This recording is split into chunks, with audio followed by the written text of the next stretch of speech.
Subscribe कीजिए प्रांजल classes को और बेल बटन को दबाइए नए वीडियो सबसे पहले देखने के लिए। गुड मॉर्निंग फ्रेंड, प्रांजल ऑनलाइन क्लासेज में एक बार फिर आपका हार्दिक स्वागत है। मैं नितिन शर्मा। ठीक है, हमने लास्ट क्लास के अंदर जो अपन 12th क्लास की बात कर रहे हैं, तो लास्ट क्लास के अंदर हमने लिया था SN1 और SN2 अभिक्रियाएं। देखिए, वो अभिक्रियाएं तो इम्पोर्टेंट है ही। तो ये SN1 अभिक्रिया क्या होती है, SN2 अभिक्रिया क्या होती है, कैसे इसे प्रदर्शित किया जाता है। लेकिन सबसे महत्वपूर्ण चीज है इस पाठ के अंदर आगे जो हम आज का टॉपिक ले रहे हैं वह है SN अभिक्रियाएं जितनी भी है, ठीक है, उन अभिक्रियाओं के उदाहरण। तो हम आज जो लेने जा रहे हैं वह है नाभिक स्नेही प्रतिस्थापन अभिक्रियाओं के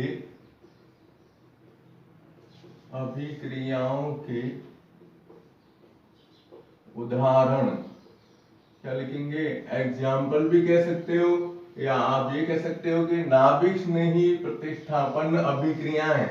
टोटल इस पाठ के अंदर अपने 11 रिएक्शन है, ध्यान रखिएगा 11 रिएक्शन इसके अंदर आती है। ये लेसन जो अपना है इसमें मैं हर एक महत्वपूर्ण या ये कह सकते हैं कि सभी अभिक्रियाएं करवा रहा हूं, क्योंकि इन्हीं अभिक्रियाओं से आपके 11वां पाठ, 12वां पाठ और 13वां पाठ तीनों जुड़ा हुआ है। ठीक है, तो देखिए आप सबसे पहले इसकी अभिक्रिया है नाभिक स्नेही प्रतिस्थापन अभिक्रिया का सबसे पहला उदाहरण है वह है एल्किल साइनाइड का निर्माण। ध्यान रखिएगा, एल्किल साइनाइड का निर्माण। अब देखो शॉर्ट में बता रहा हूं बिल्कुल सरल तरीके से।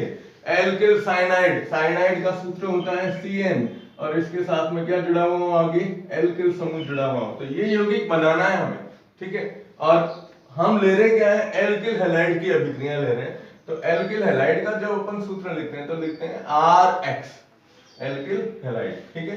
प्लस अब हम रिएक्शन कर रहे हैं साइनाइड के निर्माण के अंदर, तो इसमें यौगिक लिया जाता है KCN। ध्यान रखिएगा इसका नाम पोटेशियम साइनाइड, ठीक है। तो पोटेशियम साइनाइड से जब इसकी क्रिया कराई जाती है तो देखो यहां से K और यहां से X, ये दोनों चीजें हटा दीजिए आप। KX हटेगा और CN आकर इसके साथ में जुड़ जाएगा, तो RCN प्लस क्या बनेगा, KX। ये RCN जो बना है इसको कहते हैं एल्किल साइनाइड, ठीक है। अब देखा जाए तो पहले अभिक्रिया यही पूरी हो जाती है कि भाई एल्किल साइनाइड है तो कैसे हुआ, तो कि RX की क्रिया KCN से कराई और एल्किल साइनाइड। लेकिन ये पाठ जो है ना RBSc ने इस लेसन को बहुत अच्छे और विस्तृत तरीके से बताया है, ठीक है।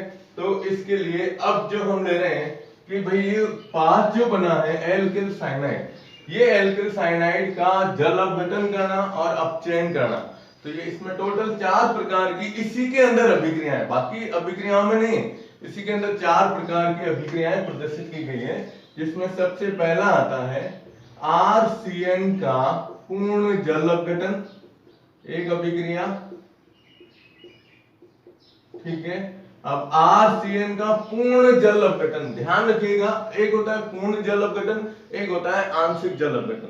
तो जब पूर्ण जल अपघटन की बात की जाएगी तो पूर्ण जल अपघटन के अंदर हम जल के अणुओं की संख्या ज्यादा लेंगे और आंशिक में जल के अणु क्या होंगे, कम होंगे, ठीक है। तो अब आप देखो सबसे पहले मैं लेता हूं अब RC ट्रिपल बॉन्ड N ले सकते हैं अपन, साइनाइड यही होता है, ठीक है। अब पूर्ण जल अपघटन यानी H2O, और ध्यान रखिएगा ये अभिक्रिया होती है तनु HCl की उपस्थिति में। इसमें तनु HCl इसके साथ में क्या होता है, जुड़ जाता है, ठीक है। अब देखो आप हमें इसके साथ में जब हम इसका पूर्ण जल अपघटन करेंगे तो पूर्ण जल अपघटन के अंदर क्या होता है कि एक तो बनता है RCOOH, क्या बना इसके अंदर, अम्ल बना, ठीक है। अब अम्ल कैसे बना है, तो यहां देखिए इस ट्रिपल बॉन्ड को तोड़ा हमने, ठीक है। इस ट्रिपल बॉन्ड को तोड़ते ही क्या हो जाएगा इसके अंदर, जब आप इसे जोड़ेंगे ये 3 बंध हटाए तो 2 ऑक्सीजन इसके साथ जुड़ेंगे। अब 2 ऑक्सीजन के लिए इधर अपन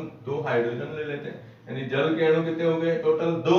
2 में से देखो 2 ऑक्सीजन इसके साथ जुड़ गए और ये 4 हाइड्रोजन है, 4 में से 1 हाइड्रोजन परमाणु इस कार्बन के साथ में जुड़ जाएगा।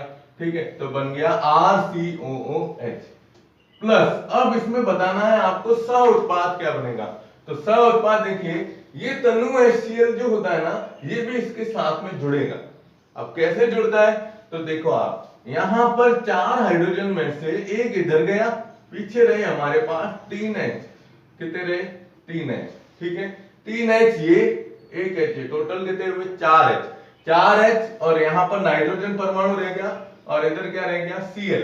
ठीक है, तो ये मिलके बना देगा NH4Cl। तो इसमें क्या बनता है, कार्बोक्सिलिक अम्ल का निर्माण होता है। तो पहली अभिक्रिया है इसके अंदर जिसे हम कहते हैं RCl का पूर्ण जल अपघटन, जिसके अंदर क्या बनता है, अम्ल प्लस अमोनियम क्लोराइड का निर्माण होता है।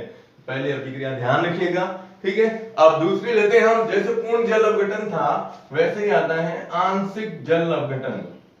अब देखिए आप, आंशिक जल अपघटन, तो आंशिक जल अपघटन के अंदर सीधा लेंगे हम कि इसमें पूर्ण जल अपघटन के लिए पानी या जल के अणुओं की संख्या 2 ली थी हमने, अब इसमें सीधा एक ही ले लेंगे। ठीक है, देखो आप RC triple bond N plus H2O, और यहां जैसे तनु था यहां पर क्या आ जाएगा, सांद्र HCl। लेकिन सबसे बड़ी बात यह है कि ये सांद्र HCl इसमें केवल यहाँ पर उत्प्रेरक का कार्य कर रहा है, तो ये H2O इसके साथ पूरा का पूरा जुड़ जाएगा। कैसे जुड़ेगा कि यहां से ऑक्सीजन परमाणु सीधा जोड़ो आप किसके साथ में, कार्बन के साथ। तो कार्बन के साथ जब ऑक्सीजन जुड़ती है तो आपको भी पता है कौन से बंध से, द्विबंध के द्वारा जुड़ती है। ठीक है, पीछे रहा N और इधर हाइड्रोजन कितने हैं 2, तो 2 हाइड्रोजन के हिसाब से ही जुड़ जाएगा NH2। इसे क्या बोलते हैं अपन, एमाइड। यानी जब आप आंशिक जल अपघटन करोगे तो आंशिक जल अपघटन करने पर इसमें बनते हैं एमाइड। एमाइड का निर्माण होता है। ठीक है, तो ये आपको ध्यान रखना है। एल्किल साइनाइड में पहले हमने जल अपघटन की क्रिया ली है, पूर्ण जल अपघटन पर बनता है कार्बोक्सिलिक अम्ल और अमोनियम क्लोराइड। ठीक है, और दूसरा आंशिक जल अपघटन जब करते हैं तो इसमें जल का एक ही अणु लिया जाता है, तो इससे बनता है एमाइड। ठीक है, अब देखो तीसरा आता है अपचयन C। अपचयन में भी हम ये ले सकते हैं, चलो पहले आप ऐसा करो, इसका स्क्रीनशॉट ले लो, फिर आगे अपन लेते हैं इसको। ठीक है, देखिए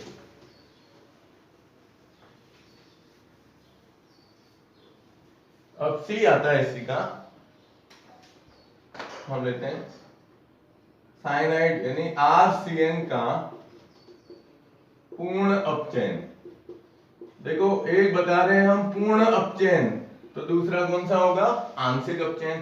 पूर्ण अपचयन जो है ना, इस अभिक्रिया के लिए उत्प्रेरक का नाम ध्यान रखिएगा। इसके अंदर जो उत्प्रेरक काम में लिया जाता है वो है C2H5OH प्लस Na। ये उत्प्रेरक अपचयन अभिक्रियाओं के लिए काम में लिया जाता है। अपचयन का मतलब होता है इसके हिसाब से हाइड्रोजन का जुड़ना। ठीक है, तो अब देखो आप RC ट्रिपल बॉन्ड N, अपचयन ले रहे हैं तो हाइड्रोजन लेंगे। ठीक है, उत्प्रेरक क्या लेंगे, ये C2H5OH प्लस Na, ये उत्प्रेरक लिया जाएगा।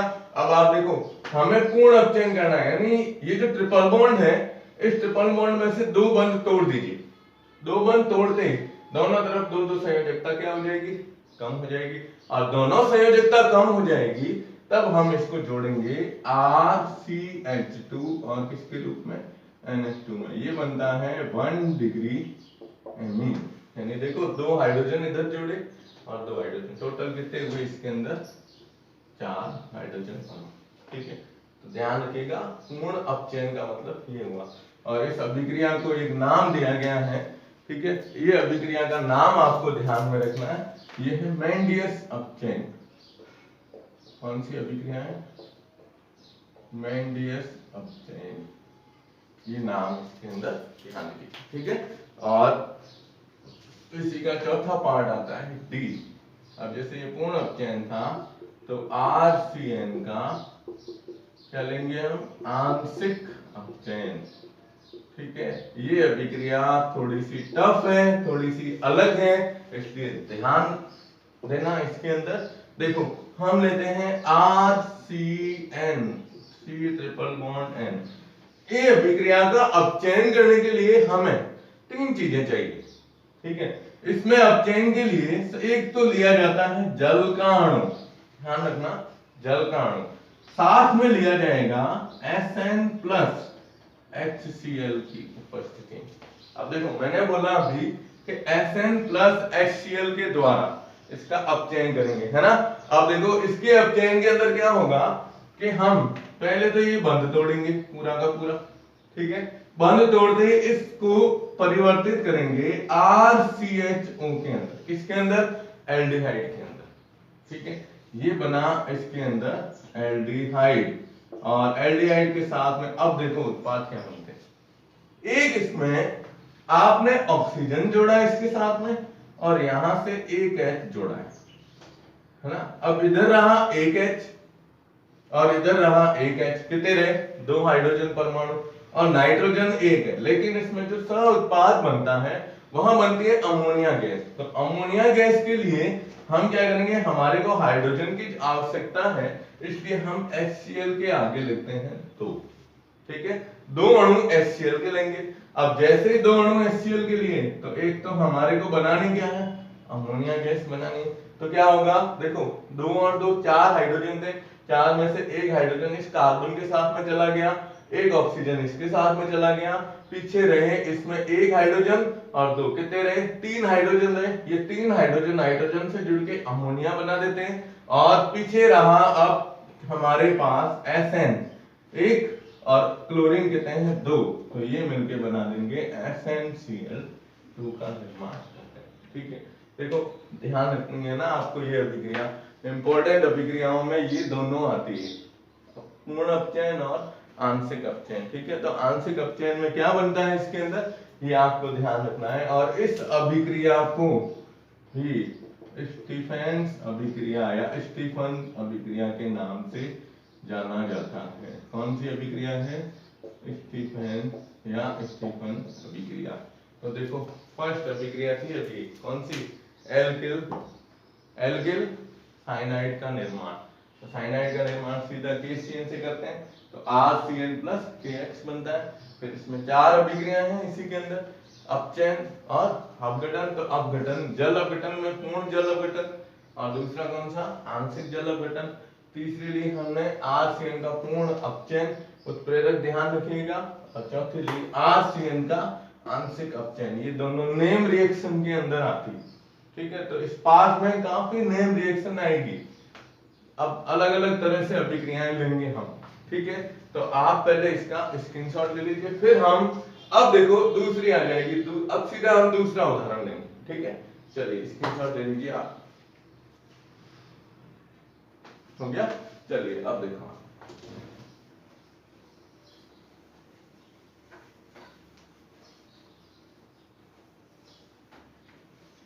देखो दूसरी अभिक्रिया है इसमें, वैसे वो साइनाइड था तो इसमें आएगा एल्किल आइसोसाइनाइड का निर्माण, ठीक है, आइसोसाइनाइड का निर्माण।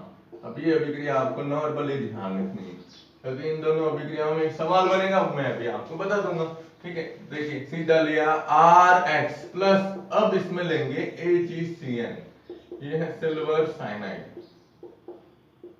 ठीक है। वही क्या हटाया AgX, लेकिन ध्यान रखना इसमें कार्बन नहीं जुड़ेगा, इसमें नाइट्रोजन से ये जुड़ती है, तो ये बनाएगा RNC प्लस AgX, इसको बोलते हैं एल्किल आइसोसाइनाइड, ठीक है। तो ये पहले हमने लिया था KCN और इधर लिया है AgCN, तो ये थोड़ा सा ध्यान रखिएगा कि इसके अंदर कैसे। अब हम इस पाठ के अंदर मतलब जो सबसे पहले बोर्ड का इसी इन दोनों अभिक्रियाओं से सवाल आता है, वो आप थोड़ा सा ध्यान रखिएगा। वो ये है कि RX जो होता है, ठीक है, वह KCN से क्रिया कर क्या बनाता है, एल्किल साइनाइड, ठीक है। और RX AgCN से क्रिया कर और बनाता है एल्किल आइसोसाइनाइड, आइसोसाइनाइड का निर्माण करता है। क्यों, कारण बताइए। ठीक है, तो देखो आपको क्या बताना है इसमें कि RX KCN से जब क्रिया करता है, KCN से, ठीक है, तो KCN से जब क्रिया करता है तो बनाता है एल्किल साइनाइड, और RX जब AgCN से क्रिया करता है तो एल्किल आइसोसाइनाइड बनाता है। इसका कारण बताओ। तो इसके कारण के अंदर आपको सीधा सा ध्यान रखना है, कोई रटना नहीं है, कुछ भी नहीं है, बिल्कुल सिंपल वे में 2 लाइनें याद रखिएगा। ठीक है, 2 लाइनें लिखोगे तो भी सही हो जाएगा कि KCN है आयनिक प्रवृत्ति का, कौन सा, आयनिक प्रवृत्ति, यानी ये आयनों में टूटेगा तो क्या बनाएगा, K प्लस CN माइनस। ठीक है, और AgCN है, ये है कौन सी, सहसंयोजक प्रवृत्ति का, इसकी प्रवृत्ति होती है सहसंयोजक। ठीक है, तो इसमें जब आयनिक प्रवृत्ति की बात की जाती है तो आयनिक प्रवृत्ति के अंदर इसमें कार्बन परमाणु जो होता है वह नाभिक स्नेही की तरह व्यवहार करेगा। किसकी तरह, नाभिक स्नेही की तरह, साइनाइड का। और आइसोसाइनाइड बनाने के लिए इसमें AgCN के अंदर जो साइनाइड का नाइट्रोजन परमाणु, जिसके ऊपर क्या पाया जाता है, एक एकांकी इलेक्ट्रॉन युग्म, ठीक है, एकांकी इलेक्ट्रॉन युग्म पाया जाता है। इसी के कारण ये इसमें नाइट्रोजन है वो किसकी तरह व्यवहार करता है, नाभिक स्नेही की तरह व्यवहार करता है। तो जब जुड़ेंगे तो ये इस प्रकार से उत्पाद बनाते हैं। तो ये सवाल ध्यान रखिएगा, इसमें आपको उत्तर क्या बताना है, KCN आयनिक प्रवृत्ति का होने के कारण इसमें साइनाइड का कार्बन परमाणु नाभिक स्नेही की तरह व्यवहार करता है, और इसमें AgCN जो है, AgCN के अंदर सहसंयोजक प्रवृत्ति है पूरे के अंदर। तो सहसंयोजक प्रवृत्ति के कारण क्या होगा, इसमें नाइट्रोजन परमाणु पर एकांकी इलेक्ट्रॉन युग्म होने के कारण इसमें मुख्य रूप से ध्यान रखना इन दोनों में अंतर है, ये आयनिक है और ये कौन सा है, सहसंयोजक प्रवृत्ति है। तो नाइट्रोजन एक नाभिक स्नेही की तरह व्यवहार करेगा, तो सीधी सी बात है आगे ये उत्पाद अलग अलग तरीके से बनते हैं। ऐसे ही हम आगे और लेंगे जिसमें नाइट्रो समूह की बात की जाएगी, और नाइट्रो समूह जो होता है, नाइट्रो समूह भी एक तरह से उभयदंतुक है, ये भी उभयदंतुक के रूप में माने जाते हैं। ठीक है, तो नाइट्रो समूह के अंदर भी आप लोगे कि एक बार ऑक्सीजन जुड़ता है तो नाइट्राइट बनाएगा, और अगर NO2 पूरा जिसमें नाइट्रोजन परमाणु जुड़ेगा तो वो नाइट्रो के रूप में उत्पाद माना जाता है। ठीक है, चलिए अब आप इसका स्क्रीनशॉट ले लीजिए, आगे अपन लेते हैं तीसरी अभिक्रिया। ठीक है, चलिए देखिए,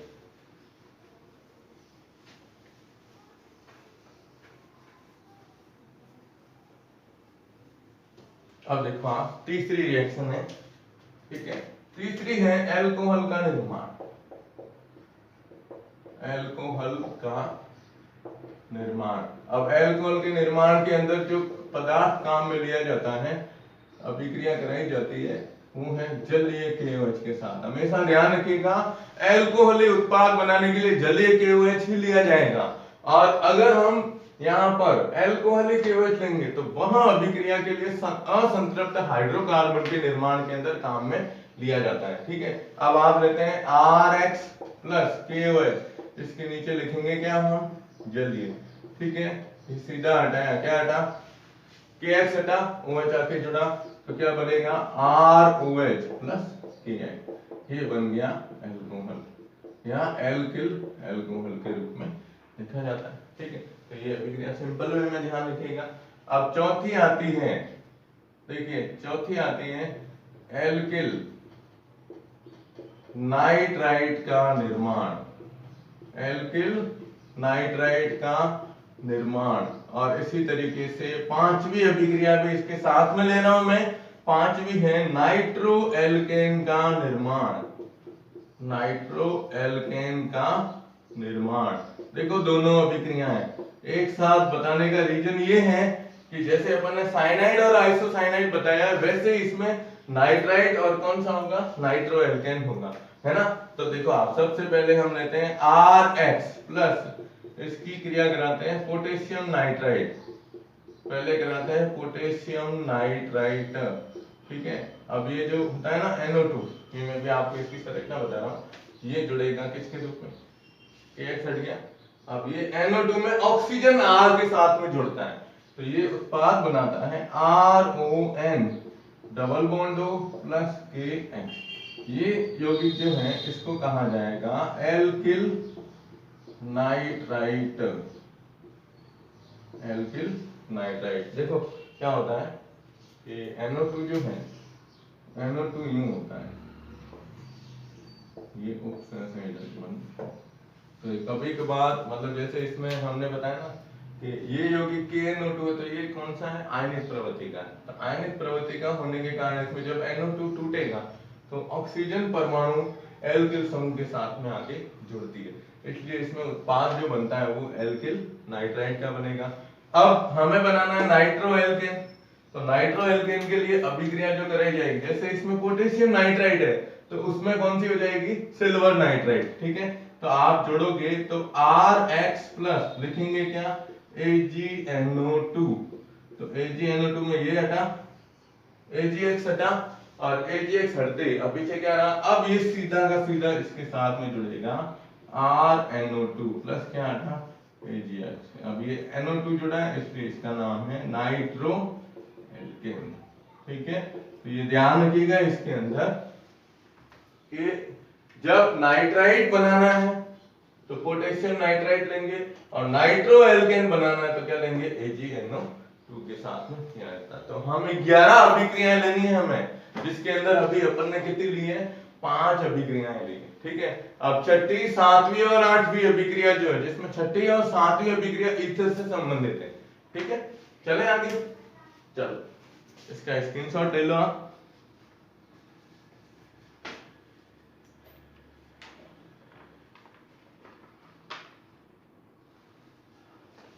ठीक है, चलिए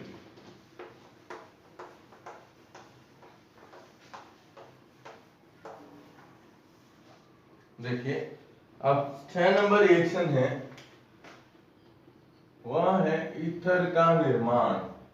इसका निर्माण, ईथर का निर्माण, और ईथर के निर्माण में भी हम 2 अभिक्रियाएं लेंगे। उदाहरण के तौर पे एक तो लेना है हमें Ag2O से क्रिया, पहली सिल्वर, क्या नाम लेंगे इसका, सिल्वर ऑक्साइड से क्रिया। अब सिल्वर ऑक्साइड से कैसे क्रिया कराई जाती है, तो देखो यहाँ पर Ag कितने हैं, 2 हैं, तो अब हम ईथर बना रहे हैं। ईथर का सामान्य सूत्र मैं आपको बता देता हूं, आपने 11th में भी पढ़ा है। ईथर का सामान्य सूत्र होता है ROR, एल्कोक्सी एल्केन के रूप में। देखिए कैसे बनता है, तो सबसे पहले हम लेते हैं RX। अब देखो इसके कैसे इसको लिखना है, RX प्लस एक लेते हैं Ag।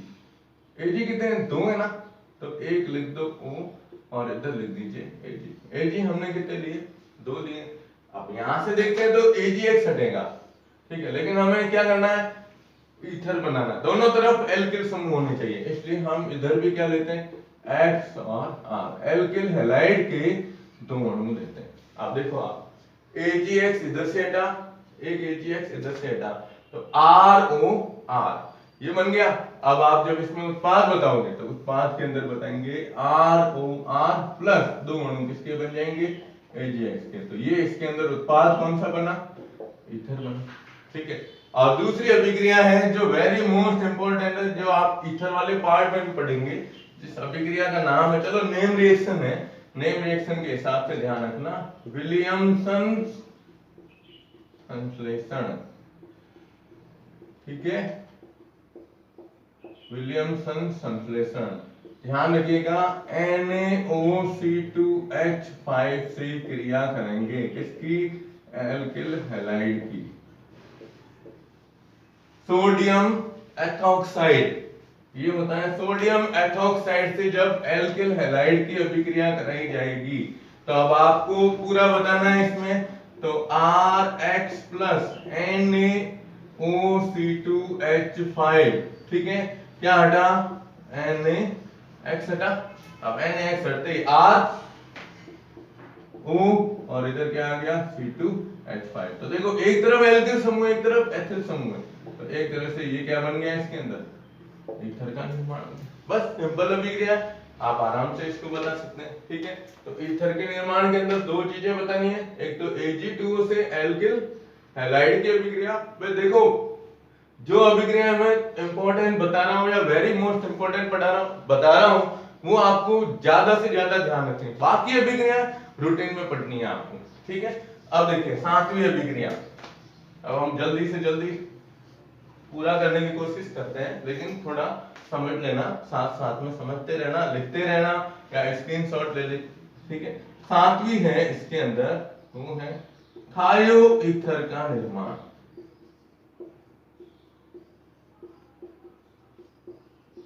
थायो ईथर बिल्कुल अलग नहीं है, जैसे यहाँ Ag2 है ना, इसके स्थान पर ले दो Na2S से क्रिया, ठीक है, समझ गए। ईथर क्या होता है ROR, और थायो ईथर का मतलब होता है RSR, सल्फर आ जाएगा बीच में और दोनों तरफ क्या है R समूह है, ठीक है। तो थायो ईथर के निर्माण के अंदर हम जैसे अभिक्रिया लेते हैं तो इस अभिक्रिया को यूं बताएंगे RH प्लस, अब जैसे ये था ना तो वैसे लेंगे Na, क्या लिखा हुआ है 2S, Na2S है ना, तो एक S फिर एक Na, अब इसके साथ में क्रिया वापस XR ले लो, तो कितने अणु बचे देखो, ये एक ये दो, हट गए। RSR दिख रहा है और ये दोनों बॉक्स हटा दो, तो इसमें क्या बनेगा RSR प्लस ये दोनों हटते दो अणु क्या बन जाएंगे NaXK, जैसे इसमें दो अणु AgXK बने, इसमें दो अणु किसके बने, ठीक है। तो ये समझ में आ, देखो सिंपल रिएक्शन है, थोड़ा सा ध्यान रखिएगा, ठीक है। तो RX की Na2S से क्रिया कराते हैं तो क्या बनता है थायो ईथर, ये नाम ध्यान रखिएगा, थायो ईथर का निर्माण, ठीक है। अब आप इसका स्क्रीनशॉट ले लीजिए।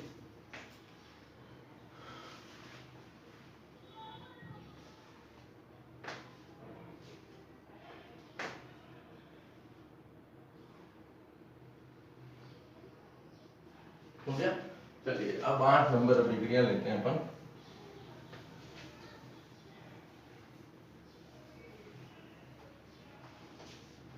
देखो 8वीं अभिक्रिया है, वो है एल्केन थायोल का निर्माण।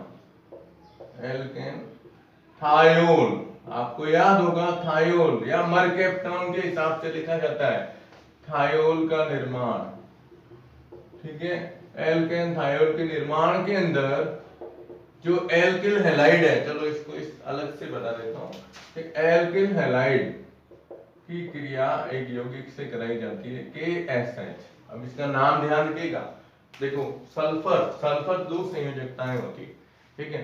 अब दो संयोजकताओं में क्या होता है कि एक तरफ इसमें हाइड्रोजन जुड़ा हुआ है, एक तरफ पोटेशियम जुड़ा हुआ है, तो जब हम इसका पूरे का नाम लिखेंगे तो इसका नाम लिखा जाएगा, सबसे पहले लिखेंगे पोटेशियम, ठीक है, फिर लिखेंगे हाइड्रोजन, पोटेशियम हाइड्रोजन, और ये S है ना, इसको लिखा जाता है सल्फाइड, यानी KSH से क्रिया पोटेशियम हाइड्रोजन सल्फाइड। अब आप देखो क्या हट रहा है इसमें, हम नाम लिख नहीं ले रहे हैं, तो ये KX हट गया और SH आके इसके साथ में जुड़ जाएगा, तो जब आप उत्पाद बताओगे तो RSH प्लस KX, ये है थायोल समूह, याद होगा आपको, मरकेप्टो समूह या थायोल समूह के नाम से जाना जाता है। तो इसको हम क्या लेंगे, इसका नाम लेंगे एल्किल या एल्केन थायोल, एल्केन थायोल या थायो एल्केन के रूप में भी लिख सकते हैं या एल्केन थायोल के रूप में भी लिख सकते हैं, ठीक है। और 9वीं अभिक्रिया आती है, इसके अंदर 9 नंबर है, वो है एस्टर का निर्माण। ध्यान रखिएगा, जो हमने हुंच-डीकर अभिक्रिया ली थी उसी के समान अभिक्रिया है एस्टर का निर्माण। एस्टर निर्माण के अंदर हमें कार्बोक्सिलिक अम्ल के, कार्बोक्सिलिक अम्ल जो होता है उसके लवण की क्रिया, लवण की क्रिया किससे करानी है, RH से कराने पर, ठीक है। अब लवण कोई भी ले सकते हो, इसमें अपन सिल्वर लवण ही ले सकते हैं, ठीक है ना। तो देखो आप सबसे पहले लेते हैं RH प्लस, अब अम्ल है तो RC डबल बॉन्ड OH होता है, तो H हटाकर इसकी जगह क्या लिख दिया, Ag। अब ये X और ये AgX हट गया, ठीक है। अब देखो क्या रहा, RC डबल बॉन्ड O और इधर R, ये R इस ऑक्सीजन के साथ में जुड़ जाएगा और इसको यूं लिखेंगे अपन, या इस अभिक्रिया को चेंज करूं, चलो चलने दो, क्या लिखते हैं, RC double bond OR plus क्या हटा, ये Ag। तो ये है कौन सा समूह है, समूह के रूप में लिखा जाता है। और इस अभिक्रिया को और भी सरल तरीके से लिखना है तो यूं लिख सकते हो आप, RH प्लस इसको इसके सामने लिख दो, AgO C double bond R। तो क्या हटेगा, sorry AgO C double bond R। तो ये ना AgX हटा, AgX हटते ये आप लिख दोगे RO C double bond R। इसको यूं भी लिख सकते हैं और यूं भी लिख सकते हैं। तो ये एस्टर निर्माण की अभिक्रिया कहलाती है, ठीक है। तो कार्बोक्सिलिक अम्ल के सिल्वर लवण या कोई भी लवण की क्रिया जब हम एल्किल हैलाइड से करवाते हैं तो जो यहाँ आपने ये ली है धातु, वह धातु हैलोजन के द्वारा विस्थापित हो जाएगी, हट जाएगा और ये पूरा का पूरा समूह इसके साथ आके जुड़ जाता है, ठीक है। तो आप इसका स्क्रीनशॉट ले लीजिए, ठीक है। चलिए अब आता है 10वीं अभिक्रिया।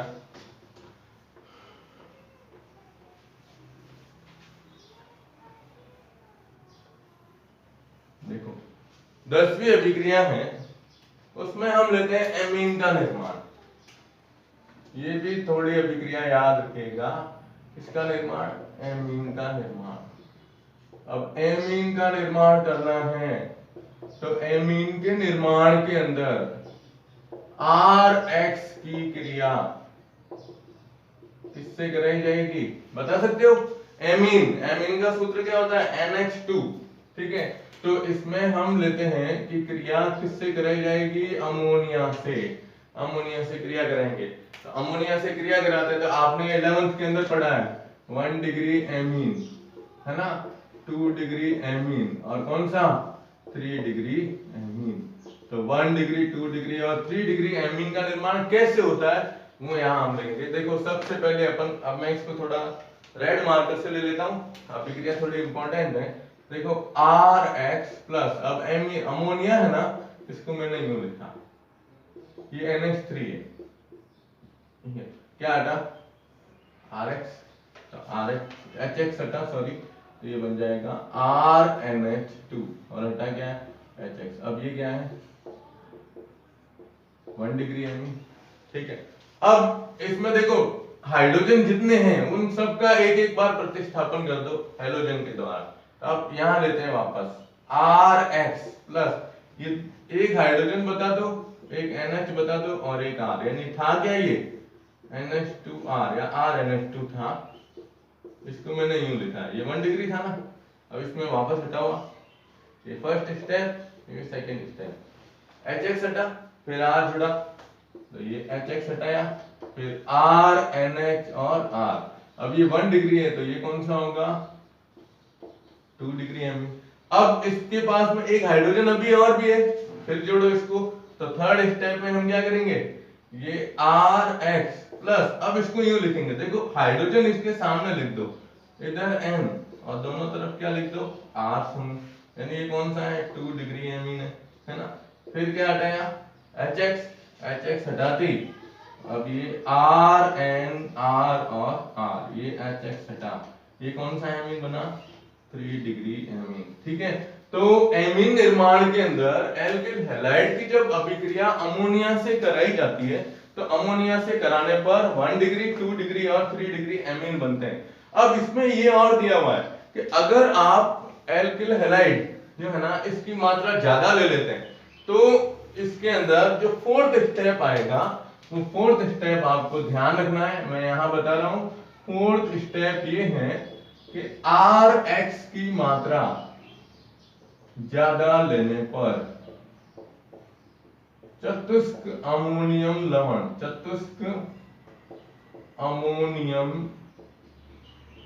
लवण बनता है।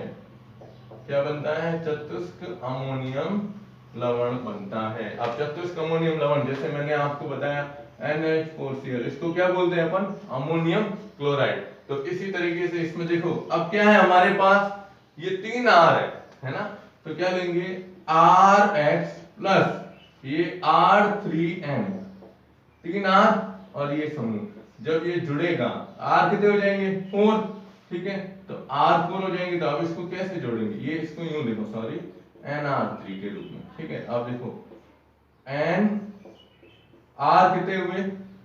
4, ठीक है, और इधर क्या है? X, तो इसको यूं लिखा जाता है NR4 प्लस के रूप में और X किसके रूप में? माइनस के रूप में। तो इसका नाम क्या आएगा? टेट्रा एल्किल, ठीक है, टेट्रा एल्किल अमोनियम, और क्या लिखते हैं? हेलोजन है इसलिए halide, tetra alkyl ammonium halide, और ये चतुष्क अमोनियम लवण के रूप में देखा जाता है। तो ये अपनी टोटल कितनी हुई अभी? 10 अभिक्रियाएं। तो इसका स्क्रीनशॉट ले लो और फिर अपन आज ले लेते हैं, पूरी कर लेते हैं। लास्ट अभिक्रिया है इसमें चौथी, ये सॉरी 11वीं अभिक्रिया, वो है 11th क्लास की सबसे मोस्ट। तो इसका स्क्रीनशॉट ले लिया होगा आपने, ठीक है, वो है फ्रीडेल क्राफ्ट अभिक्रिया, ठीक है।